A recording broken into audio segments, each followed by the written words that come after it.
लेवीय प्रकरण 6.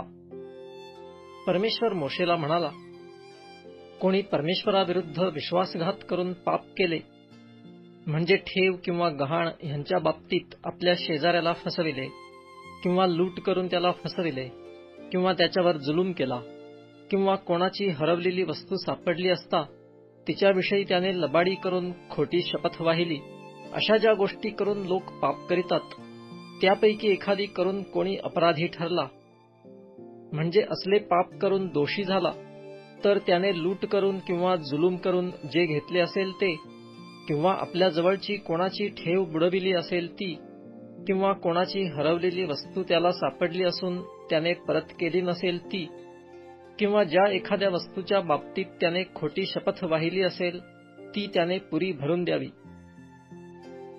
ज्या वस्तूचा त्याने अपहार केला असेल तिची पुरी भरपाई आपल्या दोषार्पणाच्या दिवशी करून देऊन वर आणखी तिचा 1/5 त्याने द्यावा. त्याने परमेश्वरात प्रीत्यर्थ आपले दोषार्पण आणावे. तू ठरविशील तेवढ्या किमतीचा कळपातील एक दोषहीन मेंढा दोषार्पणासाठी त्याने याजकाकडे न्यावा. याजकाने तो घेऊन परमेश्वरासमोर त्याच्यासाठी प्रायश्चित्त करावे, म्हणजे ज्या कृत्यामुळे तो दोषी ठरला असेल त्याची त्याला क्षमा होईल. अर्पणासंबंधाने आणखी काही नियम. परमेश्वर मोशेला म्हणाला, अहरोन व त्याचे मुलगे ह्यास आज्ञा कर की होमार्पणाचा विधी असा: होमबली वेदीवरील अग्निकुंडावर रात्रभर ठेवून तो सकाळपर्यंत असू द्यावा आणि वेदीवरील अग्नी तिच्यावर जळतच ठेवावा.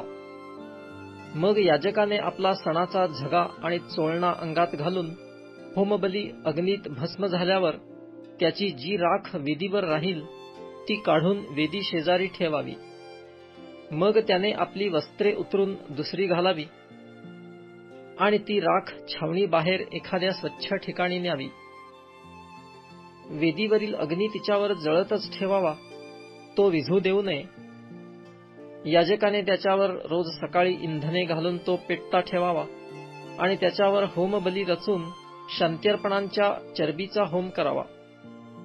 वेदीवर अग्नी सतत जळतच ठेवावा, तो विझू देऊ नये.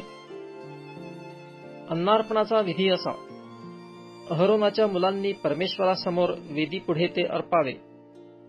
त्या अन्नार्पणातून मूठभर सपीठ, काही तेल व त्यावरील सगळा धूप घेऊन अन्नार्पणाचा स्मारक भाग म्हणून परमेश्वराप्रीत्यर्थ सुवास व्हावा म्हणून त्यांचा वेदीवर होम करावा.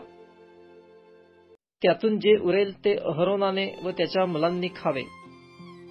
ते त्यांनी दर्शन मंडपाच्या अंगणात पवित्र स्थळी खमीरा वाचून खावे. खमीर घालून ते भाजू नये. माझ्या हव्यातून त्यांचा वाटा म्हणून मी ते त्यांना दिले आहे. पापार्पण अथवा दोषार्पण जसे परमपवित्र आहे तसेच हेही आहे. खाण्याचा हक्क अहरोनाच्या संतानातील प्रत्येक पुरुषाला आहे. परमेश्वराच्या हव्यातून हा त्यांचा वाटा पिढ्यानपिढ्या निरंतर चालू राहावा. ह्या हव्यास जो कोणी स्पर्श करील तो पवित्र आहे. परमेश्वर मोशेला म्हणाला, अहरोनाला अभिषेक होईल त्या दिवशी त्याने आपल्या मुलांसह परमेश्वराला जे अर्पण करावयाचे ते हे: 1/10 एफा सपीठ नित्याचे अन्नार्पण म्हणून द्यावे व त्यापैकी अर्धे सकाळी व अर्धे संध्याकाळी अर्पावे. ते तव्यावर तेलात परतावे. त्यात तेल चांगले मुरल्यावर ते आत आणावे व त्या परतलेल्या अन्नार्पणाचे तुकडे करून ते परमेश्वराप्रीत्यर्थ सुवास म्हणून अर्पावे. त्याच्या मुलांपैकी जो त्याच्या जागी अभिषिक्त याजक होईल त्यानेही असेच अर्पण करावे. निरंतरचा विधी म्हणून परमेश्वराप्रीत्यर्थ त्याचा संपूर्ण होम करावा. याजकाच्या प्रत्येक अन्नार्पणाचा संपूर्ण होम करावा. ती खाऊ नयेत. परमेश्वर मोशेला म्हणाला, अहरोन व त्याचे मुलगे ह्यांना सांग की पापार्पणाचा विधी असा: ज्या ठिकाणी होमबलीचा वध करीतात तेथेच परमेश्वरासमोर पापबलीचाही वध करावा. तो परमपवित्र होय. जो याजक पापबली अर्पील त्याने तो खावा. दर्शन मंडपाच्या अंगणात पवित्र स्थळी तो खावा. ज्याला त्याच्या मांसाचा स्पर्श होईल तो पवित्र आहे. आणि त्याचे रक्त एखाद्या वस्त्रावर उडाले तर असे वस्त्र पवित्र स्थळी धुवावे. ते मांस मडक्यात शिजविले असेल तर ते मडके फोडून टाकावे. पण पितळेच्या पात्रात ते शिजविले असेल तर ते पात्र घासून पाण्याने धुवावे. ते खाण्याचा हक्क याजकवर्गातील प्रत्येक पुरुषाला आहे. ते परमपवित्र होय.